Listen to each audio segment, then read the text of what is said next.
First, of course, welcome to our panel, International Relations, Language, and the Nature of Contemporary Conflict. Today, we're going to handle this a little bit in the style of Dean Shikari and Secretary Ryan yesterday, where we're not going to do kind of spiels first. We'll kind of get right into questions. But before we do that, I wanted to tell you a little bit about the Language Conflict Project, which you'll hear us gesture at as LCP.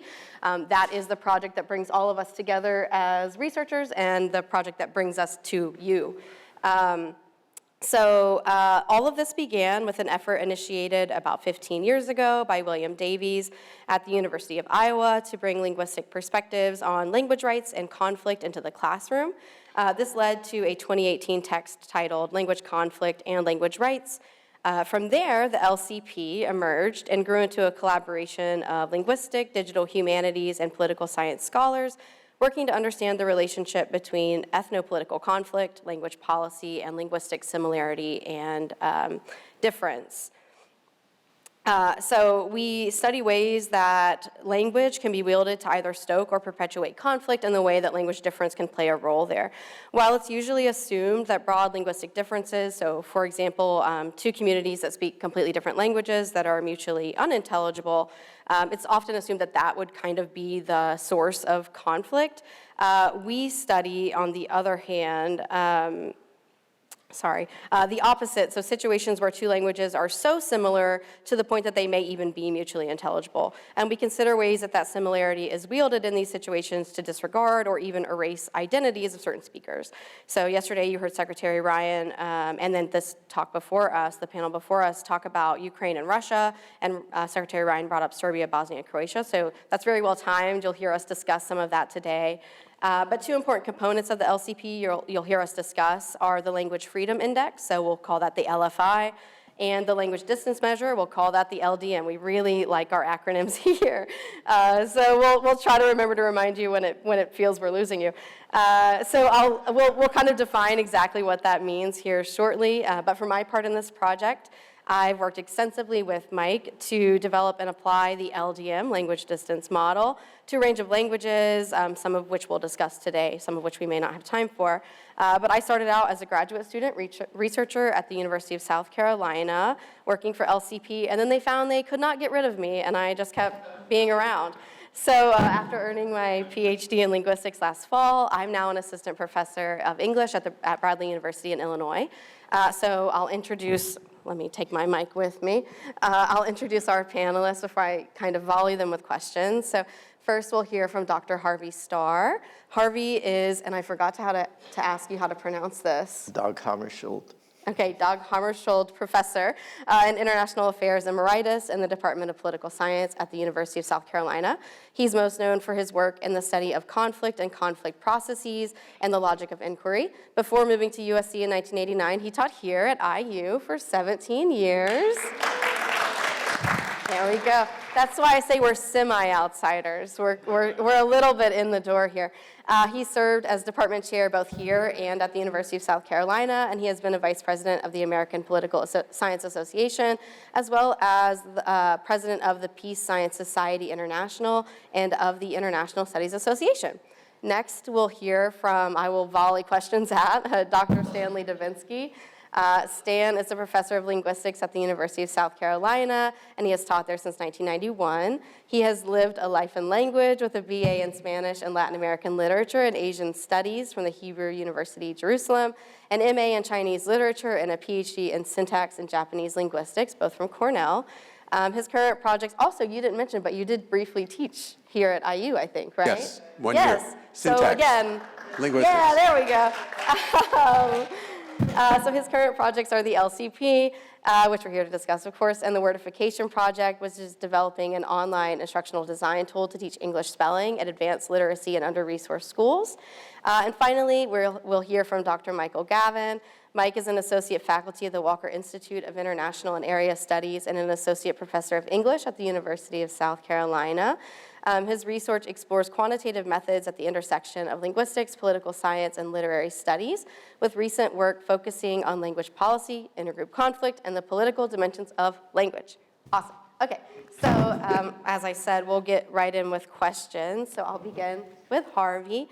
Harvey, I want to know, and I'm sure everyone does, how do you see the work that we do here in terms of seeing the intersection of political science and language difference?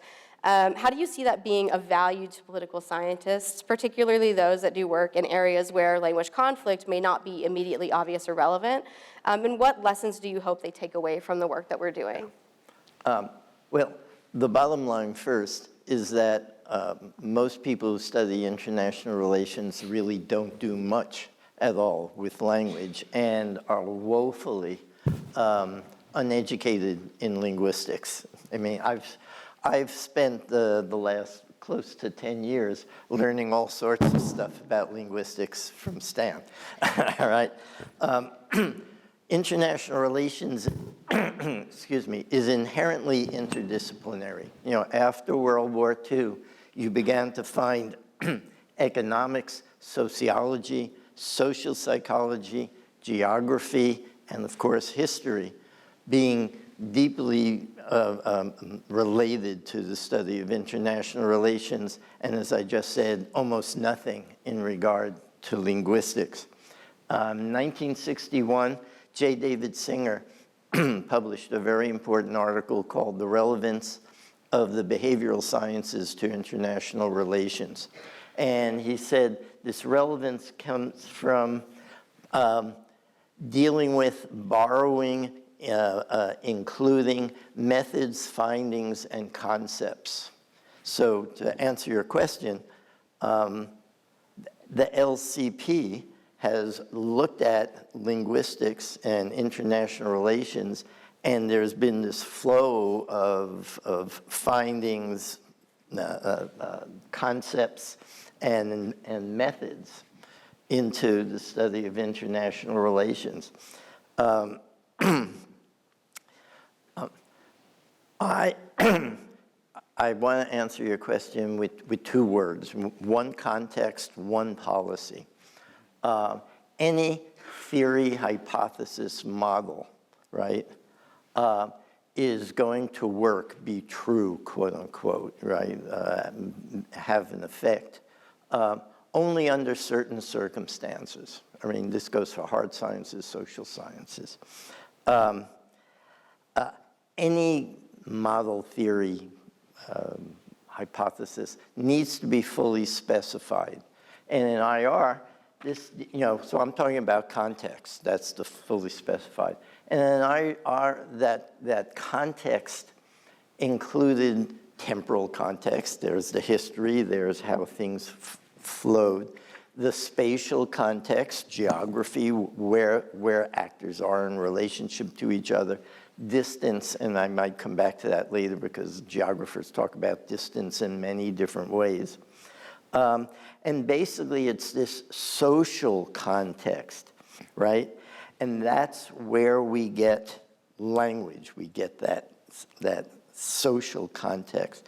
Again, since World War II, the initial subjects of IR were state-to-state conflicts, wars, big things, right? Superpower, nuclear strategy. Civil wars, I mean, it's sort of, this is how it's moving since World War II. Civil wars, internationalized civil wars, and then intra-state conflict, right? Which occurs between and among ethnic groups, ethnic conflict. So here's the bottom line, in part to your question. These forms of conflict, especially post-Cold War conflict, provide the main argument for the centrality of language in ethno-linguistic factors. Non-state actors all draw upon the multiple identity of individuals, right? We're talking about ethnic, racial, religious, tribal, language-based differences. And we may talk more about this later. People trying to use ethnicity have measured it in a variety of ways, but have almost always given language short shrift. Our argument is that language needs to be prioritized, right? And and I'm going to read a quote too, all right? Amy Liu, who is a political scientist, has written that language not only glues a community together from the inside, it also marks the identity of the group from the outside. For many ethnic groups, language is not just a marker, it is the marker of identity. And along with a number of other political scientists, the LCP argues that language should be prioritized in the study of ethnic conflict. Bill Davies, you mentioned, the book in 2018 was Davies and Dubinsky, right, on language conflict. And they presented a typology of different types of language conflict. But all of these types of language conflict have been characterized by the dynamics of power and suppression. You know, you saw this just in the last, in your presentation, and in Fiona, come on, give me Fiona's. Finola. Finola, right. Finola, right? yeah. You saw that very clearly in that. So, so that's the core of the, in all of these types of language conflict. And in fact, Stan and I have written an article about specifically on the weaponization of language. So the complementarity between linguists and IR scholars means asking or addressing such questions as, to what extent is language and ethno-linguistic identity central to understanding a given conflict? To what extent is language being utilized as a political or economic weapon? How are intergroup relations complicated by language differences? Okay, and I have a conclusion that I was going to make that I wrote down a long time ago. I'll skip that now. Okay, I'll remember that. Right. I was writing Wait, down. I just want to say a word about policy. Yeah, All right? please. Because the relations of how governments treat different languages within that state, and you guys will be talking more about it, are policy questions, right? Any country, and there are literally no countries that do not have multiple languages, have to, in some way, shape, or form, prioritize or not prioritize language, make it official or not official, right? And this comes down to policy. And it's not just states, it's things like the European Union, the United Nations have policies about how languages should be treated. So, you know, you asked me a broad question, and the answer is basically context and policy. Yeah, certainly. You've really teed me up, so there are many questions I want to ask you to kind of get more in depth, but you've teed me up really perfectly for what I wanted to begin with asking Stan and Mike. So Stan, as we've mentioned and Harvey mentioned, you have come up, you and Bill Davies came up with this typology of conflict. So I would like to hear you talk more about what is that, how do you utilize it, what's the usefulness of it, kind of give us an introduction to that and how you guys have kind of wielded that in your research. Yeah, I want to, before I delve into that, I just want to follow up on something that you quoted Amy Liu. And in our writing, in dealing with writing up about the Russia-Ukraine conflict, we presented some work on borders, and really, you know, came to the conclusion that, you know, there's linguistic integrity and territorial integrity. And territorial integrity is usually geographic borders between entities, between states. Linguistic integrity is figures into borders between languages or borders between dialects. And sometimes they overlap, sometimes they coincide, and it's a really interesting puzzle to try to figure out where linguistic integrity affects territorial integrity and vice versa. So with that, let me just jump into the idea of a typology. I was thinking about this when you throw me the question, and it really drew me back to when Bill and I first came up with this book. It came from him, by the way. He was trying to teach a class in linguistics on language rights and couldn't find a textbook. So he said to me, well, you want to write a book? And I said, sure, because we always wanted to work. Why not? Well, we used to go to conferences together so we could run together and have beers together. So, this is just another excuse for me to visit him and him to visit me. But the bottom line is, interestingly enough, that the idea of a typology did not precede the data. The typology grew out of the data. So here we are, we're trying to put together a book on language conflicts of what we're talking about. And one of the things we wanted to do in the book was kind of give a lot of examples of conflicts. And so we had a whole array of these things. And as we looked at more and more of them, they kind of, the typology just emerged out of the data. I mean, it was like, oh, well, there's all these that are the same, and there's all these that are similar as well, and so on and so forth. So what did we do? We changed the model of the book because the data was telling us to do something else, right? So So what we wound up, and I want to be clear about something with respect to this typology, it's not categorical. Okay, so there are some classes of conflict which come together, like what we call indigenous language conflicts. You can imagine what that is. Geopolitical minority conflicts. Well, borders change, people wind up on the wrong side of the borders. Think about Hungarians in Slovakia. You have migrant minority conflicts. And people move, and then all of a sudden they become a minority within some other country, and there's an issue going on.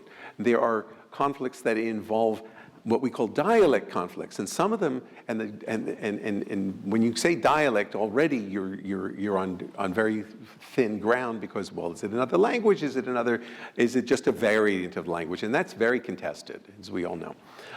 Then you get just sort of all-out conflicts. You get French and English in Canada, or Walloon and Dutch or Flemish in Belgium, and those kinds of conflicts. There's one that's not in the book that we should have, and this came out of work with Mike and Harvey, which is what we call global versus local language conflicts, where colonialism has stopped, the colonial powers moved out, but people are stuck with that language. And that language comes into conflict with other local languages. So this is kind of the terrain that we're working from. To make it really clear, I said it's not categorical. Neither is any one conflict necessarily belong to a particular category. And for this, I always talk to my students about Spanish in the United States. Okay. For the Californios that were on the wrong side of the border after the Mexican-American War, it was a geopolitical conflict. It was, it was a geopolitical minority conflict. There were 7,000 people now in the United States. They didn't ask to be in here, but there they were. In some cases, it's a migrant minority conflict, because if you've got Spanish speakers in Mexico, they didn't come there because there was a Mexican-American War, they moved there. So again, the context of any particular conflict is going to be fairly amorphous. It's going to lean in one direction a little bit, maybe lean more in another direction, and so on and so forth. So I don't want to make it, this typology is not elemental. You're not like carbon, oxygen, or nitrogen, or you could be all of them. Yeah. You can be anything you want. You can be anything you want to be. Yeah. Yeah. Great. Thank you. That is a kind of really helpful and key foundation. Yeah. Kind of looking at these things. And so another thing Harvey mentioned, and kind of taking it one step further, is leads us kind of to the LFI, to kind of another kind of form of categorization that we have approached this concept with. And Harvey, you talked about the importance of kind of like language policy and these instances and the way that plays a role. And of course, Language Freedom Index is all about that. So I'd like to invite Mike to kind of tell us what the LFI is, how did you define those parameters, et cetera? Yeah, sure. I mean, well, my history on the project, I'd been the director at our Center for Digital Humanities at the time, and Stan came to me, and he's working with all these students, and he wanted me to help him just build a website. And so that we could use to basically feature student work, and we were just thinking about what we wanted the website to look at. And very quickly, after a while, we realized we couldn't really build a website. But in the time it took us to figure out that we would fail at that, we were trying to think about how to systematize the presentation. And it just kind of made sense to have like an indicator for something like the intensity of the conflict or something like that. It just kind of felt natural. You know, you see a website, it should be like red where it's really bad and blue where everything's good. But where would those numbers possibly come from? Like where would those values come from? And so we were working with all these students. I mean, we'd had dozens and dozens of students come through on various little minor grants that they'd earned.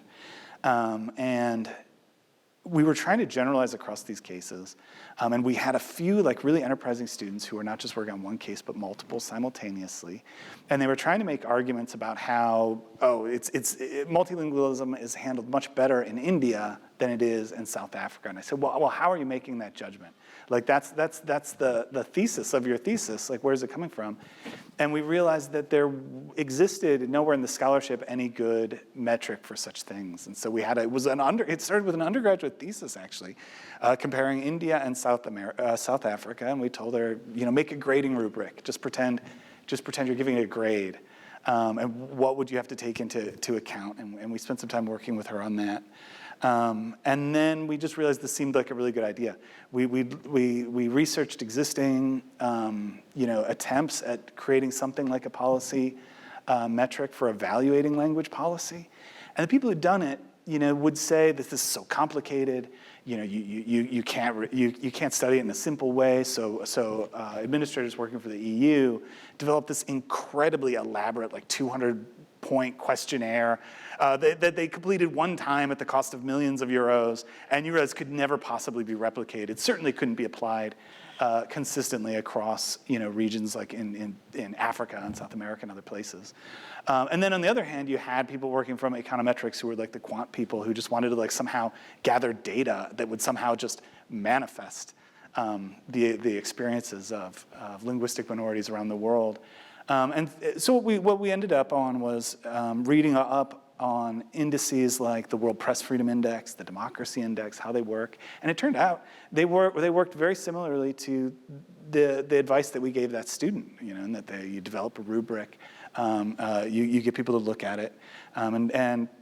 So we wanted to think about, and find some way to consistently represent across contexts how linguistic minorities are treated around the world. And we boiled it down to about, I think, something like 16 or 17 factors, looking at, do they have the rights to interpreters when they're in trial? Do they have rights to primary education in their language? Do they have access to higher education in their language? Are they allowed to name their kids using the letters and the orthography of their language? So questions like this. And it was lightweight enough that we were able to do. I think we worked for a year with just a tiny little funding and just a couple people, and we completed scores on something like 80 different ethnic groups across 20 different countries. I mean, it was just published last year, and it's a really cool project and really fun, because what it allows us to do is sort of step outside of any one example where it feels really easy to like point at this situation and say, these people are being mistreated. But the problem is with language policy, as Harvey was saying, it's inescapable. It's not like rules regulating religion or something like that, where the government can just say, well, we're going to be neutral. You can be whatever religion you want. You can still come to our school and study. Well, with language, it doesn't work that way, right? Like if you don't speak the language that your teachers speak, and you're a kid, you're going to have a really hard time learning in that school in all kinds of ways. And so what that means is that language rights occupy this murky world, much like rights to healthcare rights to education with which they're bound up, where the right is also a kind of positive obligation on the government to provide services rather than to just not kick in your door with the cops. And so the moral questions that within which questions of language policy are bound are always a little murky, and they can only be answered comparatively. Because the government always has some excuse not to invest in that school. But if you can show other similar governments treated other minorities in a different way, that gives you a much stronger basis than any other we could think of for making positive moral arguments on behalf of minorities around the world, linguistic minorities around the world. And so that was where that came from. Thank you. It's very illuminating. I would ask one follow-up question about the LFI. When I kind of became introduced to the project, and you guys were telling me, oh, I have this, like, we have this rubric, and here's what it is. Can you kind of give an example or kind of explain? Obviously, a rubric results in a score. Yeah. Right, what does that mean so if you look in a country, do you assign a score to the country, to a language within the country? What does that look like? What does that mean? Yeah, so the way we structure, so if you look at what would be a great example? A great example would be like Canada, right? You can look at what is the language freedom enjoyed by speakers of English in Canada, and you can pretty much do anything you want. And this is how we approach the rubric, as we said, can you educate your kids in your language? Can you read novels in your language? Can you watch TV and see news reports in your language? Can you go to the hospital and talk to doctors in your language, and so on? So it's what some political philosophers call a capabilities approach theory. Like, rather than thinking of it in terms of rights, we use the phrase language freedom because we're interested in what people can do.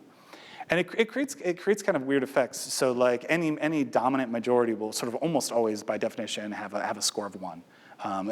So this makes it very different from other kinds of civil rights. So even if you're in North Korea, if you're speaking Korean, your language rights are 100% respected. So the real question then becomes with linguistic minorities, what is the sort of like threshold of demographics whereby people have can reasonably expect to say, I want to have a functioning public sphere in my language. And it turns out it was really neat. And we only have a small amount of data. It was 77, I think, linguistic minorities across 20 countries. But I believe it. I think it's right. I don't even care if it's not statistically justifiable. It was really just 2 or 3% of the population is all you need for a really sort of robust cultural field. But it doesn't happen in all countries because it's not respected in all countries. And the difference between, we did a fun little regression analysis, the difference between the experience of linguistic minorities in countries that have a general respect for civil rights and those that don't are often just dramatically different. So even though, if you're an indigenous minority, you're never gonna have it's a very small population, where just say a few hundred speakers, or the example we looked at with these language reclamation projects in Northern Ireland, your language freedom will sort of always be constrained when contrasted to a majority.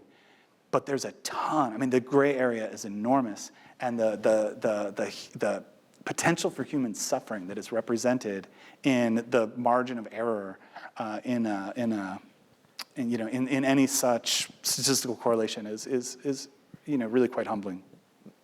Mike, why don't you say something about Turkey, just as an example about the size population and the... Oh, yeah, sure. So Harvey was asking about Turkey.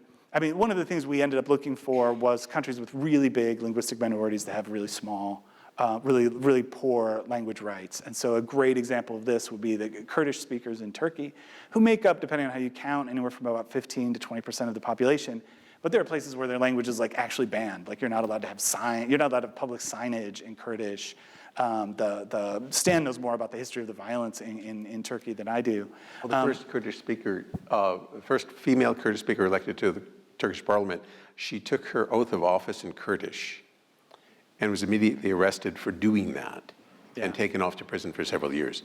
So this is a language crime. We talk about language freedom by simply articulating her oath to office. She didn't change the oath. She delivered her oath of office, her loyalty to the Turkish government, but she delivered it in Kurdish, and she was arrested for that. So that's a good example of what it can be. Other outliers that we were really interested in were Russian speakers, actually, in former Soviet states. If you look at the language policies across Ukraine, Estonia, Latvia, they were really striking outliers among our initial data. Cool. Thank you.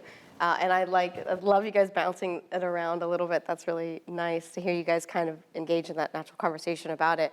I want to kind of move back down, and then once we get down here, again, we'll open for audience questions.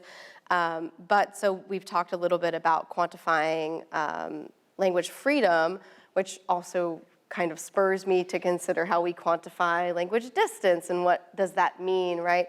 So I'd like to kind of ask Stan, so when we talk about, okay, in any given country, if you are a speaker of this language, you will have such and such freedom. So there may be signage in your language or not, or you may or may not be free to speak your language in government institutional settings. But can you talk a little bit about, we have, phonological, grammatical, orthographic distance that we talk about. How do those kind of really play out in the reality of an individual as they kind of move through where they live? Yeah, I want to, before jumping into the details of what we call linguistic distance, I want to just say a word about how we came to even, or how we came to even think about it. Sure. Part of the issue is a difference between how political scientists and linguists think about conflict. First of all, political scientists, people who do peace studies, and people who primarily do a lot of interstate conflict or even intrastate conflict, looking at civil wars. Conflict means violence. Conflict means people die. Fear and Leighton's measure for whether or not they even bothered to consider a conflict was, well, you got to have this many deaths a year, you have to have this many deaths total on each side, and so on and so forth. And they, and a lot of conflicts, from a linguist's perspective, are still conflicts, even though there hasn't been a civil war yet. And my favorite example of language conflict evolving into civil conflict is Sri Lanka. Most of us know about the Sri Lankan Civil War, which started in 1986 and went on for 30 years, and 60 to 100,000 people died. What is less well known is the fact that the seeds of that conflict were planted in 1956, when Sri Lanka became independent, and the Sinhalese declared that no language other than Sinhalese can ever be used.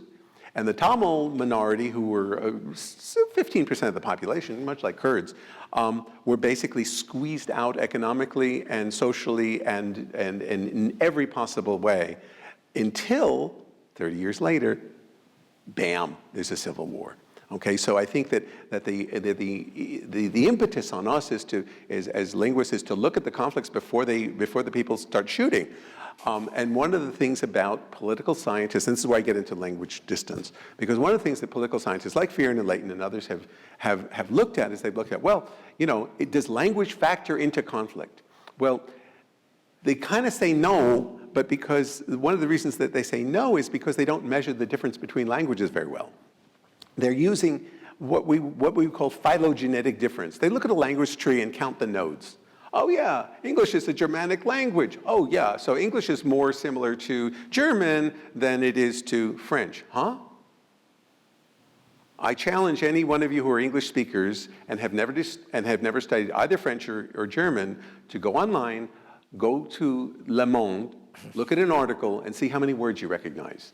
Now go to Der Spiegel, and you'll be convinced immediately that no, English is not like German.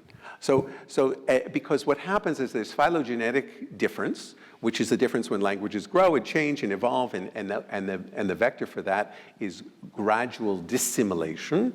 And then there's what we would call language contact influence, where languages come into contact with each other and grow closer together. And these things work in diametrically opposite directions, and it's important to understand that. Now, the other thing that's important to understand, and this is why we get into linguistic distance and we have different factors, is for this reason.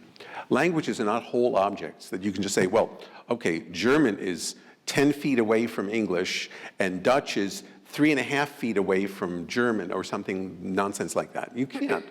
What you have to do is you have to look at the ways in which languages are different from each other and how those differences affect the minorities that have to live in those worlds, right?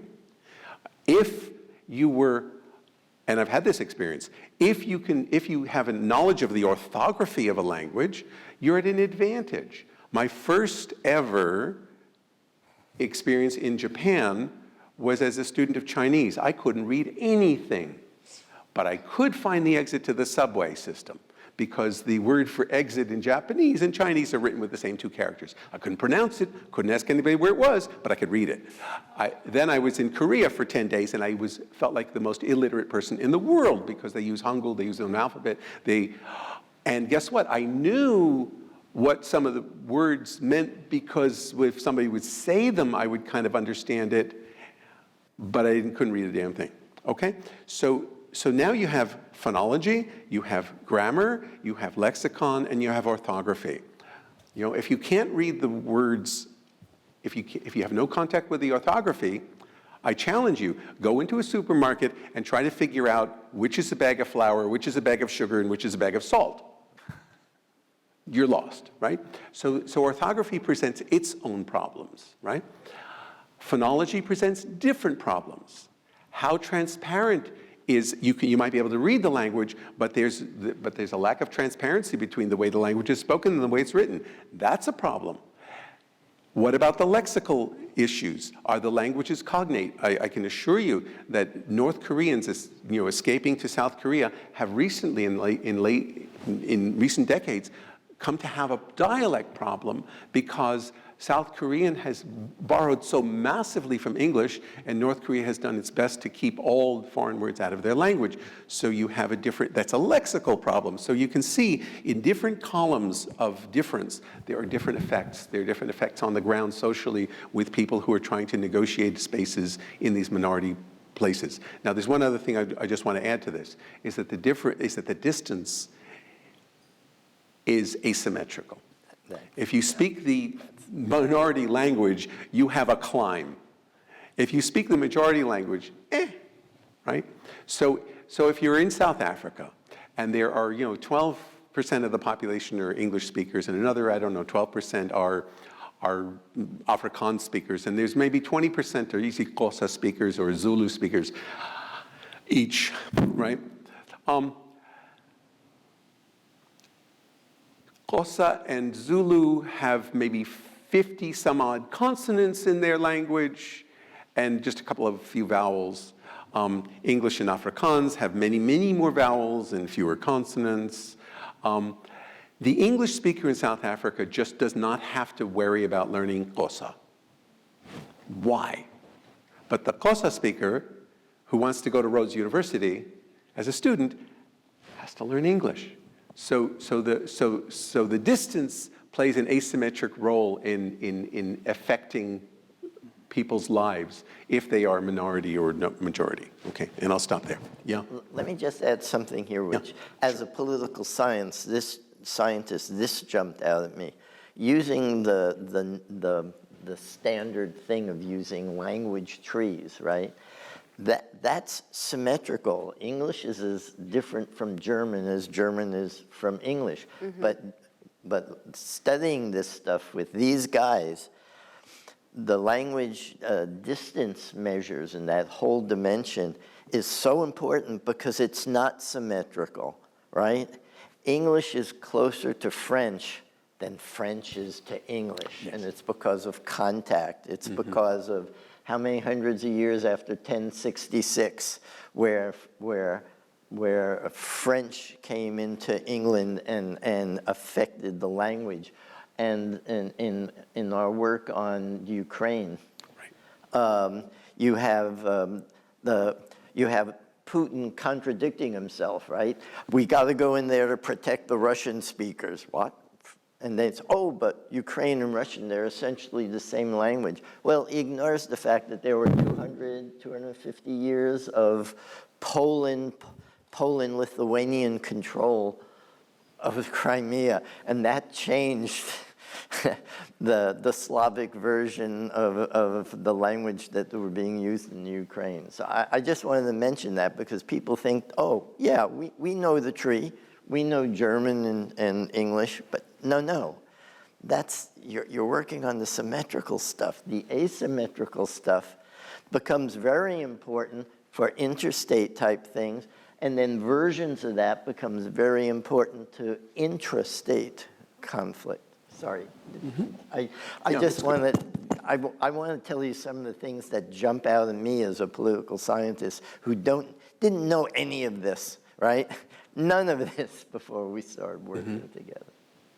Yeah, I would add to kind of a lot of the work that we're doing with the LDM right now, and the area of it that we're really fleshing out is the lexical distance stuff. right? And as Harvey and Stan point out, the asymmetry of that. So when you have, you know, a super-straight and a sub-straight language, right? Super-straight being that's spoken by the socio-economical, political, whatever, power. They have this ability to introduce and necessitate certain language and lexemes upon the substrate. And those may enter into the substrate as kind of everyday lexemes that those speakers take up as part of their vocabulary. And so now, whether or not, again, there's another asymmetry where the super-straight speakers don't necessarily have to take up the substrate language, but should they choose to, there's a whole variety of their own lexemes kind of infesting the substrate language that, again, make it easier for them to do that, right? So again, we have this additional layer of asymmetry in this process of borrowing and language contact that tends to be a trickle down, right? Trickles from the superstrate to the substrate. So that called that to my mind. I want to, because you're the moderator, I'm going to be a moderator for a second because I want to throw a question at you because you did so much of the work on the lexical distance Yeah, stuff. thank you. So maybe you could just, I'm moderating now. Maybe you can fill in the audience for what you were doing to get to lexical distance. Yeah, Because we talked about this and you carried the ball. Yeah, a lot of my life has been spent thinking about these things. So, of course, the first question was how? How can you possibly kind of manage the level that we wanted our data to meet? So, you know, we started really looking at Ukrainian and Russian, but you can't just do that. You need context, and particularly you need kind of a global and English context and a Polish context, right? And that's a lot of work to really have a grasp on the lexicon of all of these languages, right? We looked at dozens of languages. So what does that look like? And so our first step was, okay, let's identify what these lexicons even look like. How do you do that, right? And so we have this corpus of it's like film and TV, subtitles and captions. In, I forget how many languages we've actually looked at. Just over 40. Yeah, okay, that's right, 40. And so we have kind of the anywhere from 1,000 to 10,000 most frequent words in any language in this corpus. Well, okay, that's great, but then how do you kind of draw relationships between these languages, right? We want to look at what is the lexical similarity, so we don't just, okay, now we know the most 10,000 frequent words, okay, what do we do with that? And so we decided to kind of, there were so many iterations of this project where we try a thing, we're like, this doesn't quite work. So what we ended up, and Mike, you might want to jump in on some of this, but the kind of process is taking phonological aspects of these languages. So given the orthography of a language, what's the phonological reality that is represented there, right? And if you know linguistics, you know that many languages don't make that easy for you. English and Slavic languages kind of being well known among languages that do those sorts of things, where the orthography is not particularly transparent. So we have that system of kind of transcribing a word from any language into IPA, and then we have a method for then comparing. Once we have this kind of phonological reality, right? Because when a speaker is living their life, they're mostly speaking it. You don't necessarily need to be literate in a language to kind of interact with it, and very often it is the case that when you're a substrate speaker speaking in a superstrate situation, you're not reading it or writing it, you're interacting in it, and you're going to the doctor, or you're going to school. So anyway, we wanted to kind of represent the phonological reality of those things, and then we started looking at, okay, so we have all of these words, all of these versions of these words in these languages, how far or similar are they, right? And so we kind of phoneme by phoneme compare the difference or similarity, they come out with a similarity score, and then we can identify those as either being mutually intelligible or cognates, or something that a speaker could recognize or not, and thus then we come up with a kind of lexical distance score. Mike, you look like you want to add. It was an interesting challenge actually. Absolutely. That Stan gave us, because he wrote this book, and this began like years ago. He wrote this book with Bill that had all this discussion of the geopolitics of language policy and all this stuff about linguistics. And I was starting to help him build the website, and so I read a review of the book. And the reviewer said it was a great book, but it never explained what the linguistics had to do with the language policy. And I asked Stan, what's the relationship between these two things? And he said, well, this is what we're going to have to figure out. And so the question we were presented with, the other stuff was pretty easy, like do they have the same subject-verb order? That's a question, you can find that information in reference works. But how many words does language A share with language B? Really simple question, really difficult to answer. So like think of a word, like in English and German, speaking of German, you've got the word father. In German, it's the word Vater. It's the exact same word. It's just pronounced slightly differently. They're the same word. Like they're just the same word as spoken by two different linguistic communities.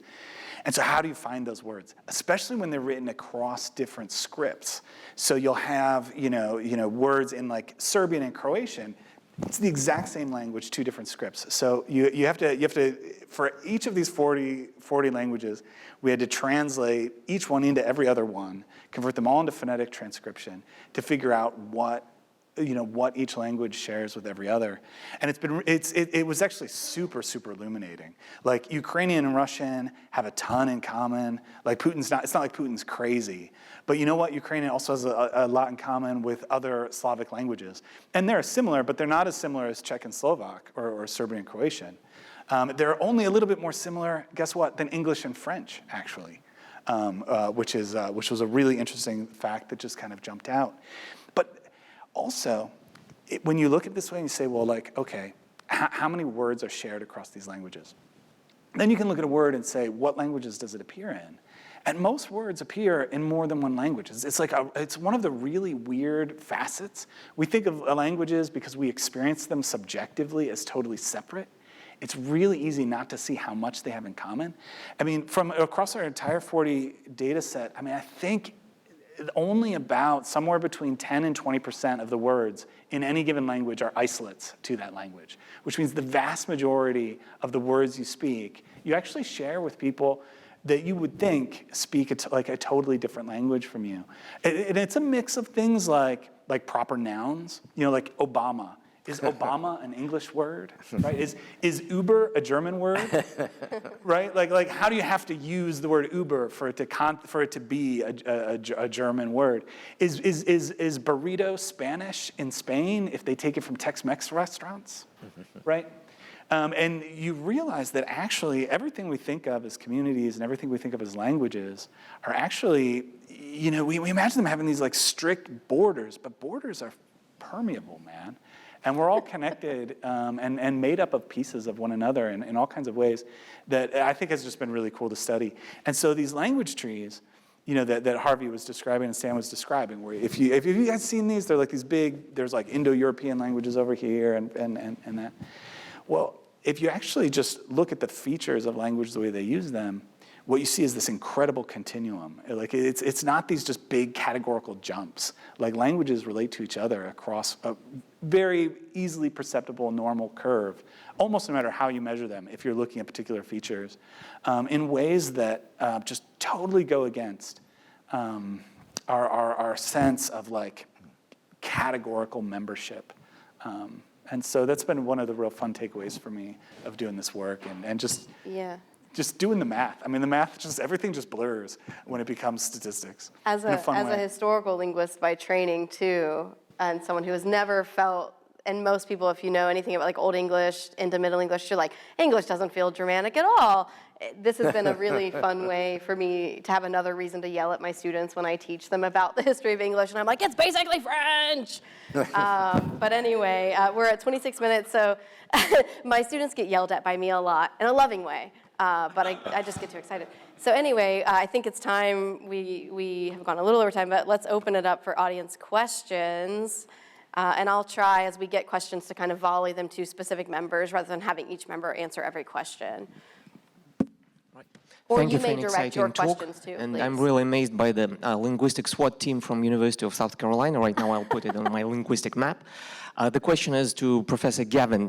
You talked about LFI, and I'm interested. You had like 4 elements, whether it is in government, justice, education, health, but have you tried to measure how it is used in the private sphere? So you can have all kinds of billboards and like leaflets in the language, but if it is not used in the family, in the generation transition, that's basically like a language sadism, if I can use the word from the same article. And to quote another thing that you said on the stage, 2-3% of the population is enough to have a robust cultural presence. But for me, well, I'm a PhD student over here. I'm studying the impact of the ongoing war in Ukraine on Turkic-speaking ethnic minorities in the Russian Federation, and I'm a native speaker of one of those languages. For me, it seems that that's a perfect thing to control the language agenda. If you have a really small group that can perform whenever the government wants them to, but at the same time, in the private sphere, the language is lost. So how would you comment on that? Thank you. Well, I mean, first of all, that's a great question. And I'm just going to have to kind of apologize, right? In that one of the things we realized is that it would be difficult to get at that without doing field work. And so one of the constraints that we gave ourselves was that we wanted to be able to work efficiently, and we wanted to be able to generate comparative statistics. And so we had to leave a lot of that stuff out. So like questions about, the questions that are included in the European study that we had to let go are questions exactly of the kind that you're talking about. So it'd be like, yeah, like what kind of languages are spoken in the home? And we also had to leave out like languages spoken in businesses because we just had no way of getting at direct evidence for that. I still think that the overall metric in terms of is going to be pretty illuminating because one of the things you quickly learn is that these vectors all kind of relate to one another.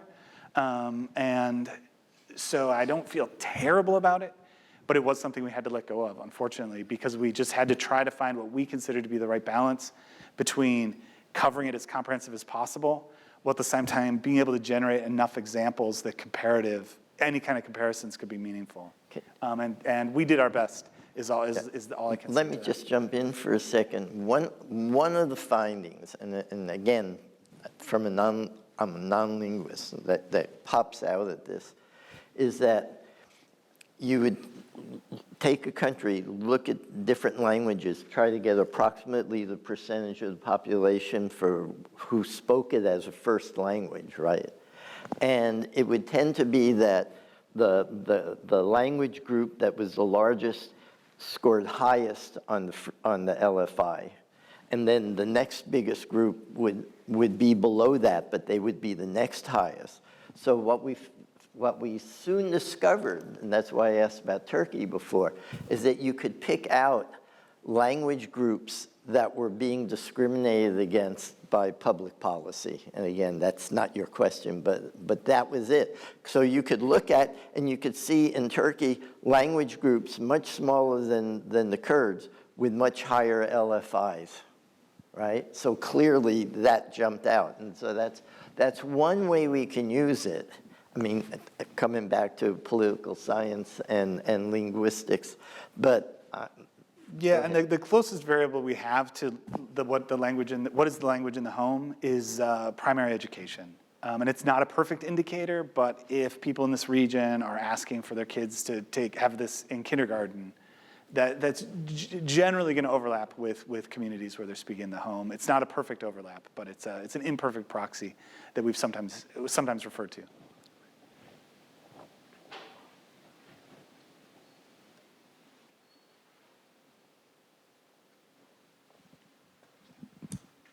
Hello there, my name is Shrikar Vasan. I'm a student here at HLS.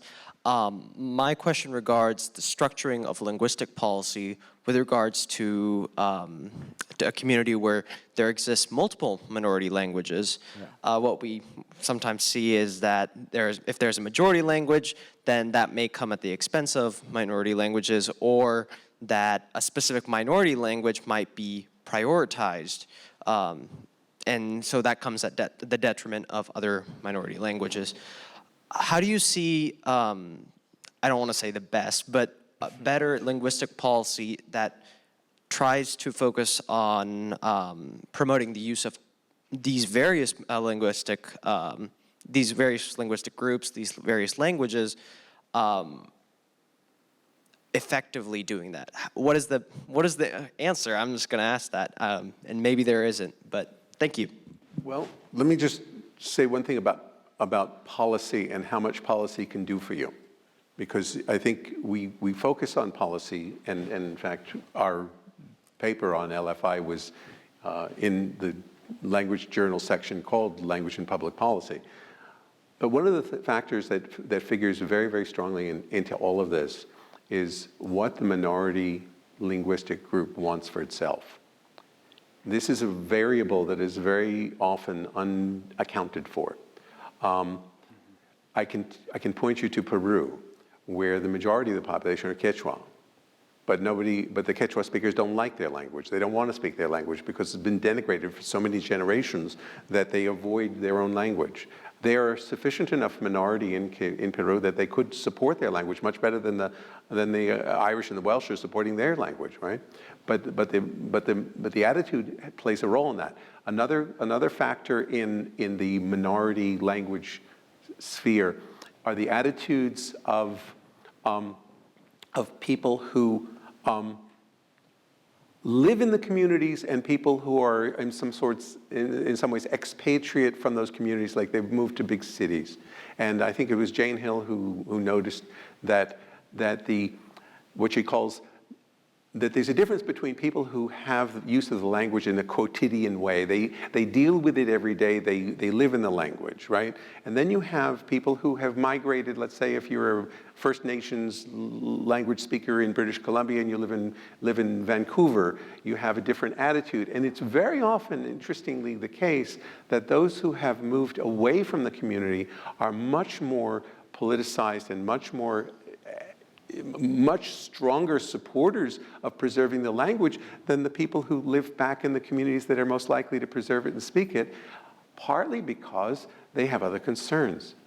If you're an Inuit speaker and somebody comes and tells you, you need to preserve Inuit, and you say, well, I want my kid to go to UBC and study engineering, I'm sorry.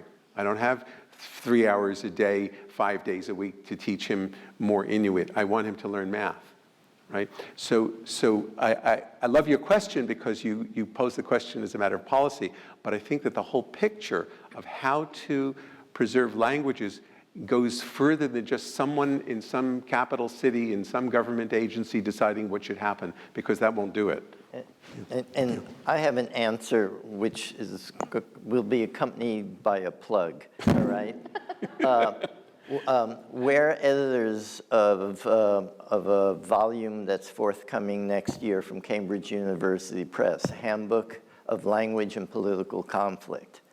And there are 2 or 3 chapters in that handbook which describe in great detail the policies developed by the EU, by the UN, by other regional organizations that dig very deep into the very small linguistic groups within countries, and their either recommendations or policy prescriptions for how that should be dealt with. And all of the papers say, in all the chapters in the volume that deal with this say, all of this sounds really good, but the implementation is all over the place, some much better than others. Some can't figure out the problems because it gets really problematic. And that's the only way I can respond to your question, that there are people who are looking at this, and it's not an easy issue to deal with.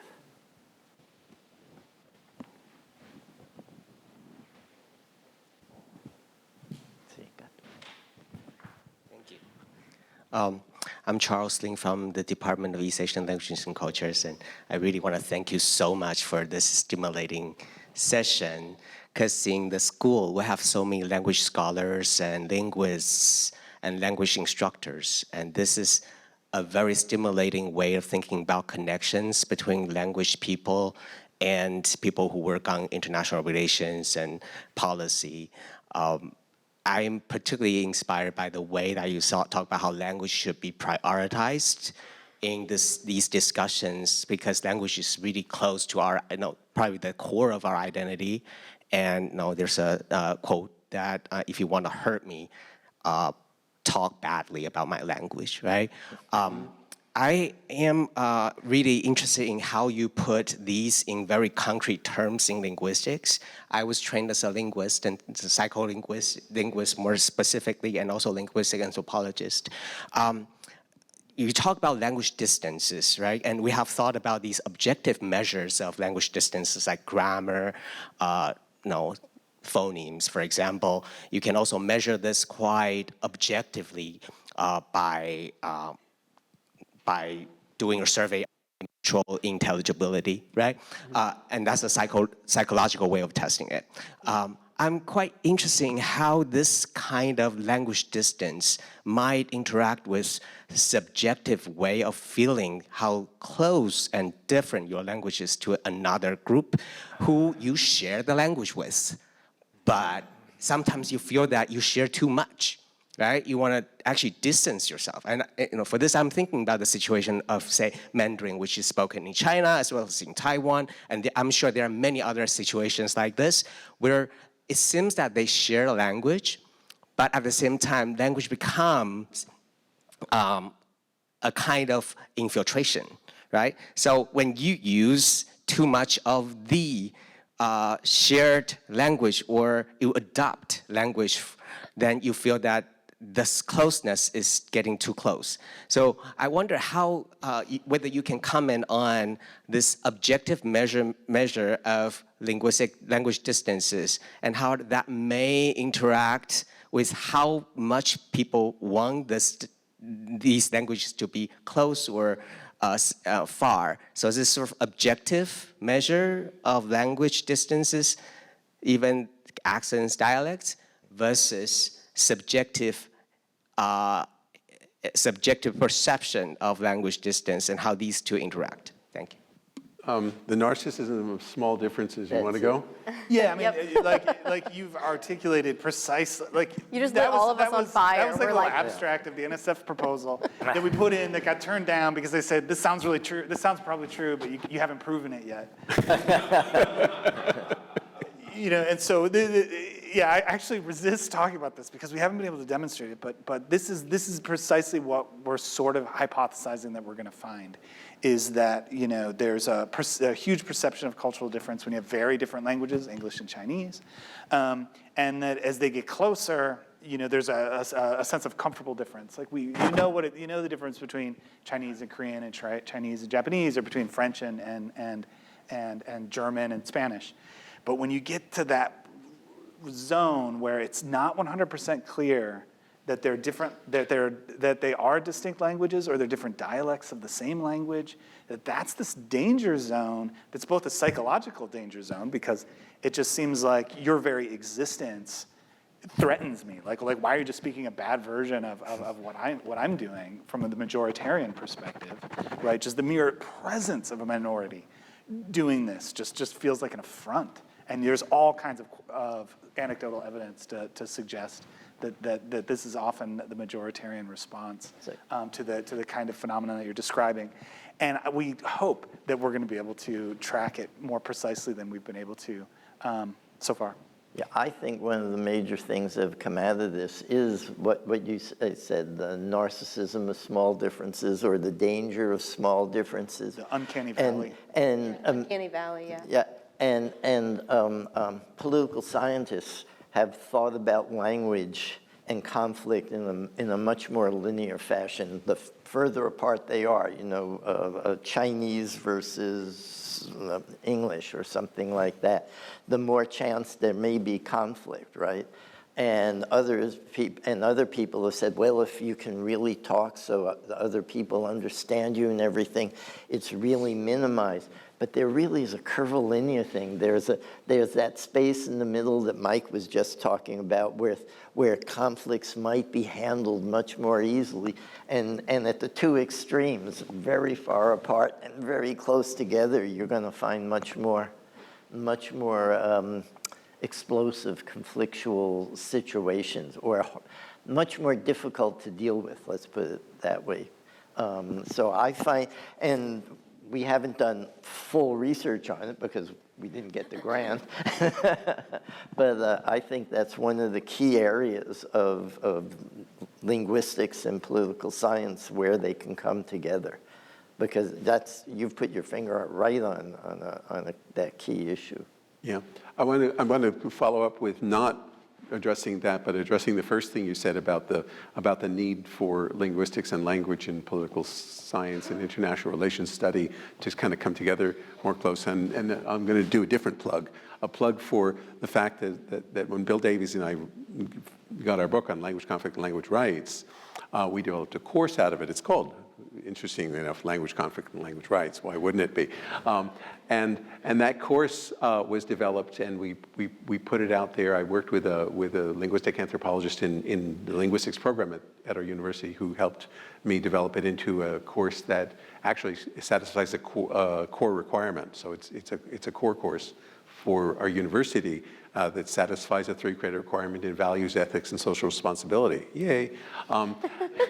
We get 200 or more students enrolled in it every year at least.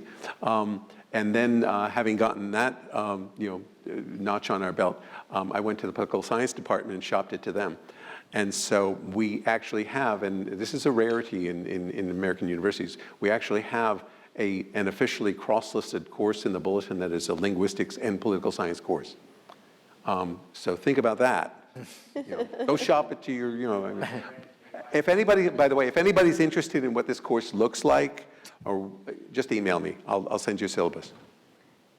Can I throw one thing in really quick? I was thinking about this yesterday, and after yesterday, we were kind of saying like, gosh, so much they talked about today is going to be so like, if we could just stick a pin in that and come back to it. But yesterday there was some discussion on the way that language practices dehumanize, right? So if you can make people believe that another group of people are simply microbes or cockroaches that you sweep away, and this narcissism of small differences does that sort of work, right? So they don't speak their own language, they speak a bad version of ours, right? That needs to be corrected and assimilated into the standard. So going off what you mentioned, language is so fundamental to our identity and our identity building, and it becomes a tool by which we present our identities to others, but by which we understand and validate our identities internally. And so if you can convince people, as Stan was talking about with Quechua speakers, if you can convince people that their language, not the language of others, but their language is substandard and calls for correction, you can do a lot of harm to that self-identification as anything other than whatever the hegemonic power structure wants you to think you are. And we saw this in Canada and the U.S. with the schools that they forced Native people into, right? The first thing they did was strip them of their language. So anyway, I'll let us continue, but I wanted to call kind of back to that discussion from yesterday.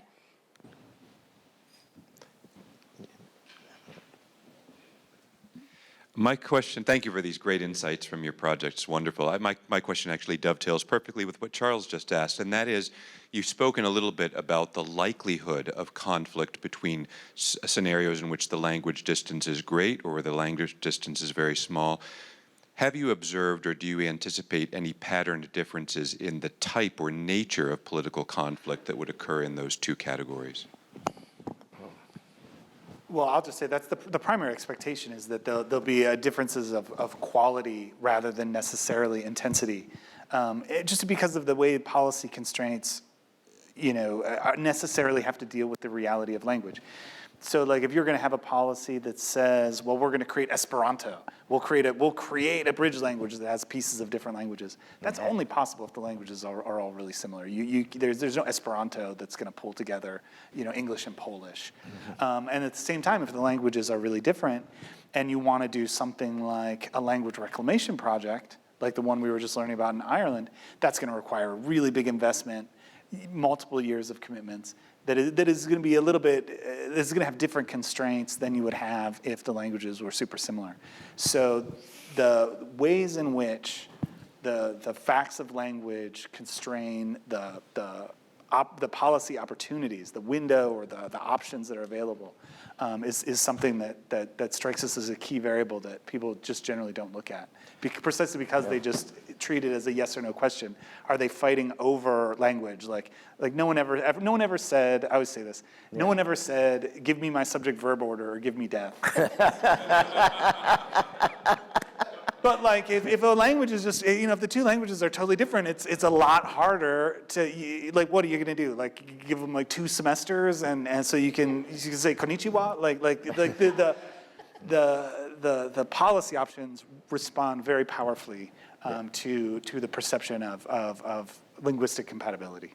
In papers I've written about this, I often start out by saying, we're making an argument that language could be an additional variable that you need to factor into a variety of analyses. So when you were asking the question, my head was going, yeah, you need to bring that in, but then other variables will be, what's the nature of the society that the language issue is being raised in to begin with? So if it's what Freedom House would have called partially free or non-free, and you have the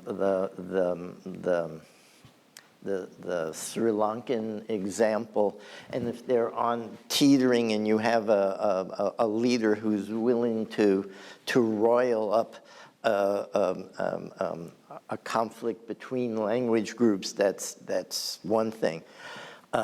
Belgium and Canada have found other solutions, but that's because there's these other constellation of variables. So my feeling about this is that there's a whole variety of studies that would have been richer if they had some version of language context plugged into the analysis, and only then could we begin to see, how it affects the escalation or de-escalation, the management or the mismanagement of other conflicts in that society. I want to just jump in and put a little bit of quality difference between, because you asked about the close conflicts and the far conflicts. I think, just because you made me think about it, and I think one of the things that happens is that when the language is really, really distant, government action and policy can play an incredibly effective role in completely crushing another people. This happened in Sri Lanka. This happens in Turkey relative to the Kurds. This happens all around the world where the government says, oh, we're gonna stick it to those people, and then they make public policy. Languages that are like within a millimeter of each other, you don't do that, because you can make all the policy you want, but you can't lock a Croatian out of a job because he doesn't speak Serbian. Because he does. Because he does. Right? But what you can do, there's other kinds of damage, a different quality of damage, which is that if you speak African American English in this country, you might not get a job. And that's not because the government said you can't have a job. It's because people will look at you and you speak the wrong language, you speak the wrong kind of English, and therefore we're not going to hire you. Or you're from southern France and you speak Languedoc or some southern French dialect, and nobody wants to hire you in Paris because you sound like you're from the south. Sicilians in Rome have the same problem. So there are softly imposed, not legal differences, right? And so I think those have different ramifications in a society, because, I don't think you'll get a civil war necessarily out of that kind of dialect discrimination, because it's not official. You can't go march against the government. You can pick up arms. The Kurds could and did pick up arms against the Turkish. The Tamils did pick up arms for a long time against the Sinhalese. So I think there's that kind of difference a little bit. Yeah. I'm going to give Stan a shout out now. He wrote a piece that got published with I think graduate student, and it was at the beginning of COVID. Oh, yeah. When it was focused in New York City. And the article was about people from New York traveling to other parts of the country, and this isn't literally different language, this is just an accent. And that when people from New York went into stores in different parts of the country, they were told to get out. We can hear you're from New York, we don't want you here, you probably have COVID. I mean, this is just another, this is a... This happened in Italy too. This is a slightly different version of your question, but it shows the ubiquity of how language can affect interaction, that all you need to do is to sound different, right? And sometimes that sounding different is a whole lot worse than someone coming in and speaking a totally different language. We've all done they've done so much work in a whole variety of these things. You know, Yeah, we're we've got 4 seconds 5 away from seconds. turning 4, into a pumpkin. 3, Yeah. 2, 2, 1. Okay. All right, that's it.